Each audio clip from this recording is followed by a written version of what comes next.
Good evening, friends. Thanks for joining me today. Here is the latest news in brief. A minor blast took place near Israel embassy in Delhi today. As per the initial reports, the police has received a call that a blast had occurred on Aurangzeb Road. The nature of the explosion is being asserted. Delhi Police Special Cell fire brigade teams have reached the spot and are taking stock of the situation. Initial reports suggest that some cars have been damaged. Special Cell ACP Lalit Mohan Negi is also at the spot. As per the Delhi police statement, it said that the explosion took place at the roadside of 5 Aurangzeb Road in the heart of the city.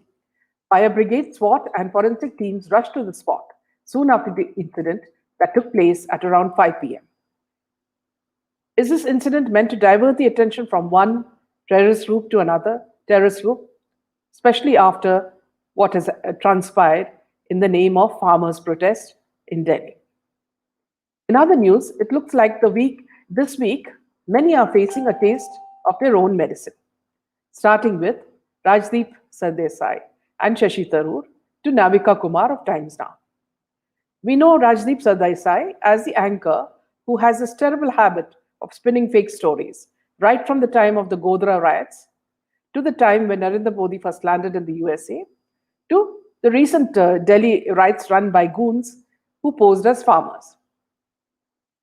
Now, there's not only an FIR against him for inciting violence on Republic Day in the name of farmers' peaceful protest, there were several attacks on him in social media as well. So, furthermore, this senior anchor and consulting editor in India today has been taken off the air for 2 weeks for claiming that a farmer's death during the January 26 tractor rally held in Delhi was due to police firing, when CCTV footage showed that a tractor had fallen over him. The channel has also deducted a month's salary from him. Rajdeep Sardesai had tweeted, one person, 45-year-old Navneet, was killed allegedly in police firing at ITU. Farmers tell me the sacrifice will not go in vain on January 26. While the Delhi police has maintained that the farmer died in an accident that occurred after his tractor overturned. The other protests had initially alleged that he had died in the police firing. The police later released a video that showed the farmer losing control of the tractor and the vehicle overturning. So there was no way Rajdeep Sardesai could wriggle out of this situation. Rajdeep, after the police released the video, retracted his statement on his earlier tweet. In his tweet after the video, he referred to the video and said that the tractor overturned while trying to break the barricades placed by the police and that the farm protesters' allegation don't stand. However, several political leaders had demanded that an FIR be registered against Rajdeep. The UP police had lodged an FIR against several politicians and other journalists as well for sharing fake news during the tractor rally in Delhi on 26 January.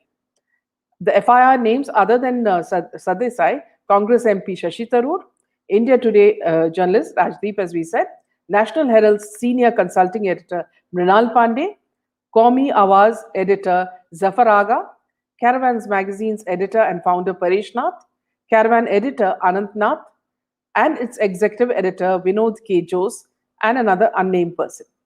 All of them have been booked for spreading fake news that one protester was shot dead by Delhi police during the tractor rally on Republic Day. Shashi Tharoor and others named in the FIR had also circulated the fake news, which had instigated the protesters to indulge in violence. In a massive setback to the lies and propaganda campaign by Times Now anchor Navika Kumar, Republic Media Network has now instituted a criminal complaint against her. The complaint has been filed under Section 500 of the Indian Penal Code for defaming Republic by making inherently defamatory statements and to cause serious harm to the reputation of the network. The criminal complaint against Navika Kumar categorically states that by misusing, misconstruing, and distorting the documents from the Mumbai police's charge sheet in the TRP scam, mainly the WhatsApp chats, and without regard to the matter being sub judice, both before the lower courts at Mumbai and the Honorable Bombay High Court, the accused person has gone on a reckless spree to spew grossly defamatory material mentioned below that has been telecast, published, circulated, and disseminated on the TV channel Times Now, as well as the internet in various portals like YouTube. The criminal complaint against Navika Kumar categorically notes how she made false claims that Republic Media Network was unauthorizedly privy to official secrets pertaining to the Balakot airstrikes before the strikes actually took place on 26 to 2019, and further that the complainant company leaked such information. The accused has called the editor-in-chief a threat to national security. On 18/1/2020, the accused person has called the managing director of complainant company a threat to national security. The false lie is busted by listing out how even the Times Group she is employed with had published articles about precision airstrikes at that time. The criminal complaint against Navika Kumar says she made sweeping statements in matter that is sub judice and under investigation and tried to cloud the minds of the public. The complaint says in open defamation and without a single corroborative fact to substantiate her utterly false claims, Navika Kumar said that extremely unfortunate that this man, my former colleague, today the owner of a very so-called successful channel, who built the success of this channel manipulating TRPs as alleged in the charge sheet presented by the Mumbai police. It further states the Mumbai police charge sheet has been used to make wild and scurrilous claims despite the fact that a trial has not even commenced. The complaint calls out the desperate attempt to commercial benefit from lies and falsehoods. It says this implies Navika Kumar has attacked the channel in a planned and deliberate manner and declared the channel guilty in a case where the trial has not even begun yet. This is the worst kind of prejudice because it directly linked to her commercial interests as a senior employee of a rival channel. The criminal complaint against Navika says she has blatantly misused her position by prejudging the case in which there are questions over several other channels, including a Hindi news channel accused of prefixing ratings about which she has not done a single program in detail because a channel is a part of the group that works to push their common interest.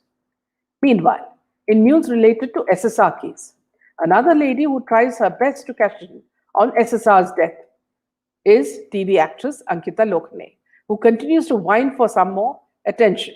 A few days back, when she was again piggybacking on Sushant's name, she ran a Ask Me Anything session on Instagram.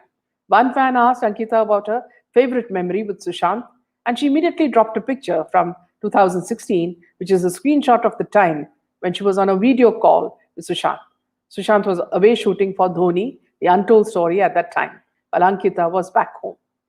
Friends, I'm sure you remember, in what has come as a shocker to most of his fans, Ankita had posted a video of her birthday party sometime back. One shot posted by some guest show, Sandeep Singh standing in one corner. As a result, Sushant Singh's fans, who believe that there is foul play involved in the actor's death, were upset at seeing this man as an invitee at her party. The very reason this person was seen at Ankita's party, and SSR sister wishing Ankita happy birthday, sent the wrong messages to lakhs of people who were concerned about SSR's death and very particular that justice should be done for his death. She came across much earlier, when Sushant died, in Republic TV as the weeping widow and displayed the kind of emotions that one only sees in Ekta Kapoor's over-dramatized serials. She used every opportunity to cash in on Sushant's name and fame. She wanted Ekta Kapoor to do a part 2 of Pavitra Rishta. The report said that the show was close to Sushant's heart as it gave him the platform to scale new heights, and both Ekta Kapoor and Ankita feel that a new season will be the best tribute to the deceased actor. And the time when Ekta proposed to run a fund for depressed people under Sushant's name, she supported that too, not wondering for a second that his death was not a suicide, but a murder. Meanwhile, in a bit of a surprising news for many people, but Some of us expected it. Meanwhile, in Economic Times, it was reported that former Additional Solicitor General of India and leading lawyer Vikas Singh has bought a sprawling 860 square yard bungalow in Sundar Nagar in Lutyens, Delhi for around 70 crores. Two people aware of the deal said, Vikas Singh is Sushant Singh's family lawyer. The property deal comes at a time when average asking price for properties are down by 10 to 15%, and in some cases even 25 to 50% due to the impact of COVID-19 disruption. Rajiv Gupta of MGF Group was looking to sell this property for quite some time. We were in touch with multiple prospective buyers, and the deal was closed with Vikas Singh recently, said Yoesh Suri of global consultancy firm IQI India, who facilitated the transaction. Both Singh and Gupta declined to comment on the deal. There has been a bunch of high-value transactions in Lutyens Bungalow zone, considering it's considered India's most expensive address. We are seeing a new generation of entrepreneurs buying homes in Lutyens, Delhi. Owning a property in the costliest location of the country is a dream for many. People with budget of less than 100 crore opt for Jor Bagh or Sundar Nagar, which is also preferred by advocates, said Pradeep Prajapati, head of luxury residential service for IQI India. Well, on my part, I'm not surprised because advocates are the richest people in India. When lawyers like Satish Manashinde charges 1 lakh per day, we know that, this is a section of society who have really accumulated a lot of wealth. This is all for now, friends. Please keep sending me your comments and suggestions. And if you want this channel to grow, do share and subscribe so that more people can see what the truth is. Good night.